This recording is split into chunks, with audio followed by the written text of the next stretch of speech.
Hello, ആ പറയടി. എവിടെയാടാ നീ? ഞാൻ ഇലക്ഷൻ വർക്കില്ല. നീ എന്താടാ പണിക്ക് പോവാത്തെ? ഈ രാഷ്ട്രീയക്കാരുടെ പിന്നാലെ നടന്ന നിനക്ക് എന്താ പ്രയോജനം? ഇലക്ഷൻ പരിപാടി കഴിഞ്ഞാ അവര് പൊടിയും തട്ടി അവരുടെ പാട്ടിന് പോവും. നീ ഇതെന്തറിഞ്ഞിട്ട്? ഇത്തവണ ആലത്തൂരിന് വേണ്ടി മത്സരിക്കുന്നത് മണ്ണിനെ അറിയുന്ന, മനുഷ്യനെ അറിയുന്ന നമ്മുടെ സഖാവ് കെ രാധാകൃഷ്ണനാണ്. ആണോ? അപ്പൊ പാട്ടും പാടി പോവില്ലെന്ന് ഉറപ്പ്. അത് മാത്രമല്ല, ശക്തമായ നിലപാടുകളോടെ എന്നും ജനപക്ഷത്തുണ്ടാവും സഖാവ് കെ രാധാകൃഷ്ണൻ. ഉം.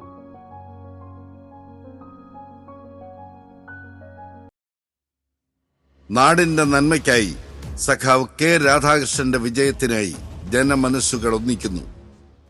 ഇടതുപക്ഷ ജനാധിപത്യ മുന്നണി സ്ഥാനാർത്ഥി സഖാവ് കെ രാധാകൃഷ്ണനെ അരിവാൾ ചുറ്റിക നക്ഷത്ര ചിഹ്നത്തിൽ വോട്ട് രേഖപ്പെടുത്തി വിജയിപ്പിക്കുക.